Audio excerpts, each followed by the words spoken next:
King Nagarjuna உண்மையில் king தான். Golden ஸ்பூனோடு பிறந்தவர். தந்தை நாகேஸ்வரராவ் லெஜெண்ட், பெரு வெற்றிகளை பெற்றவர். மகன் நாகார்ஜுனாவோ போராட்டங்களோடு போராடி வெற்றியை பெற்றவர். அண்ணா யூனிவர்சிட்டியில் என்ஜினியரிங் படித்து அமெரிக்காவில் படித்துக் கொண்டிருந்த போதே ராமாநாயுடுவும் நாகேஸ்வரராவும் சம்பந்தம் செய்து கொள்ள முடிவெடுத்தார்கள். அப்படி தந்தை சொல்மிக்க மந்திரமில்லை என நடிகர் வெங்கடேஷின் அக்கா லக்ஷ்மியை நாக் திருமணம் முடித்தார். 7 வருடமே நீடித்தது அந்த பந்தம். இதில் ஒரு மகன் நாக சைதன்யா. நடிகனாக தீர்மானித்த போது கண்ணில் பட்டது ஜாக்கி ஷெராஃபின் ஹீரோ. திரைப்படம் ஹிந்தியில் சக்கை போட்டுக் கொண்டிருந்தது. எல்லா எமோஷன்களும் கலந்த படமானதால் அதை தெலுங்கில் விக்ரம் என்ற பெயரில் நடித்து அறிமுகமானார். ஆனால் அடுத்தடுத்த படங்கள் எதிர்பார்த்த அளவுக்கு ஓடவில்லை. மணிரத்னத்தின் மௌன ராகம் பார்த்து மணியின் திரைமொழி இஷ்டப்பட்டு அவர் வீட்டு வாசலில் காத்திருந்து பின் தொடர்ந்து தனக்கு ஒரு படம் செய்ய கேட்டார். கடைசியில் மணி இசைய கீதாஞ்சலி என்கிற கவிதை பிறந்தது. தமிழில் இதயத்தை திருடாதே. இதே காலகட்டத்தில் புதிய ஆள் ஒருவர் நாகார்ஜுனாவிடம் ஒரு அதிரடி ஆக்ஷன் கதையை சொல்ல சிவா என்கிற படம் உருவானது. தமிழில் உதயம். 2 ஹிட்கள். ஆனாலும் அடுத்து வந்த 6 படங்கள் தோல்வி.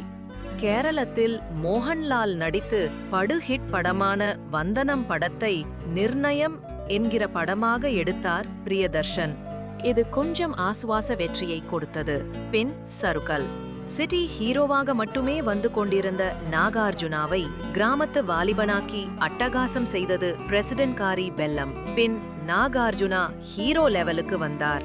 ஆதவன் என்கிற படத்தின் கதையை அன்றே கில்லர் என்கிற பெயரில் நடித்திருந்தது ஸ்பெஷல்.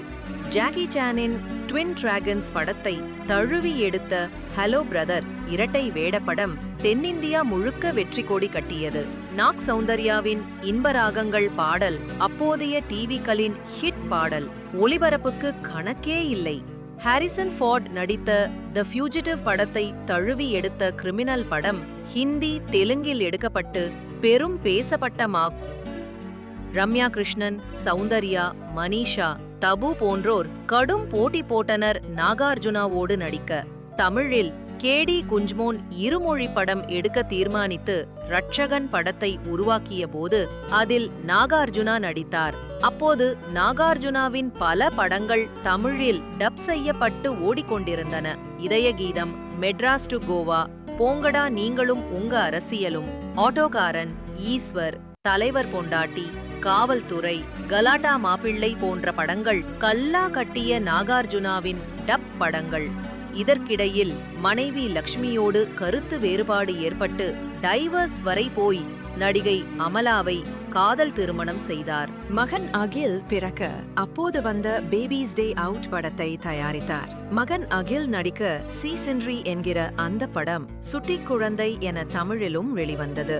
வீட்ல விசேஷங்க படத்தை பாக்யராஜ் ஹிந்தியில் மிஸ்டர் பெச்சாரா என்கிற பெயரில் இயக்கிய போது அதில் அனில் கபூரோடு நாகார்ஜுனாவும் நடித்தார். முன்பே கிரிமினல், குதாகவா படங்களிலும் நல்ல பெயர் ஹிந்தியில் கிடைத்திருந்தது. டான்ஸ் மாஸ்டர் லாரன்ஸ் நாகார்ஜுனாவிடம் ஒரு கதை சொல்ல நாகார்ஜுனாவுக்கு அந்த கதை பிடித்து போனது. மாஸ் என்கிற மாஸ் ஹிட் படத்தை தயாரித்து எடுத்ததன் மூலம் ராகவா லாரன்ஸ் என்கிற பேய்ப்பட இயக்குனர் இன்று நமக்கு கிடைத்திருக்கிறார். என்னதான் ஹீரோவானாலும் தாயும் தந்தையும் கட்டி பிடித்து பாராட்டியது அன்னமையா படத்தில் நடித்ததில்தான். தன் ஸ்டைல் நடிப்பை ஒதுக்கி வைத்து அமைதியாக ஏழுமலையானின் பக்தனாக அவர் நடிப்பை ஆந்திரா அதிசயித்து பார்த்தது. தொடர்ந்து ராமதாசு படமும் நல்ல பெயர் வாங்கி தந்தன. மகன் நாக சைதன்யா ஹீரோ ஆனதும் நாகார்ஜுனா, நாகேஸ்வரராவ், நாக சைதன்யா மூவரும் நடித்து மனம் நல்ல டச்சிங் படமாக இருந்தது. தாத்தா, மகன், பேரன் என 3 ஹீரோக்கள் நடித்து வேற நிகழ்வு நிகழ்ந்ததாக செய்தி இல்லை.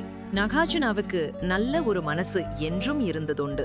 நல்ல திறமையை கை கொடுத்து தூக்கி விட தவறியதே இல்லை.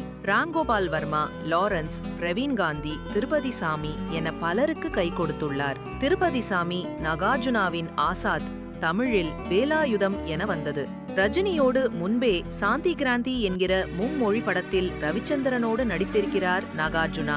பியூட்டி என்னன்னா கூலி படத்தின் கிளைமேக்ஸில் காண்பிக்கப்படும் புகைப்படத்தில் ரஜினியோடு இருக்கும் சோபனாதான் நாகார்ஜுனாவின் முதல் நாயகி. பல கோடிகள் சொத்துக்கள் இருந்தும் நாகார்ஜுனாவுக்கு 2 ஏக்கங்கள். ஒன்று, பெரிய நாயகனாக வளர முடியாதது.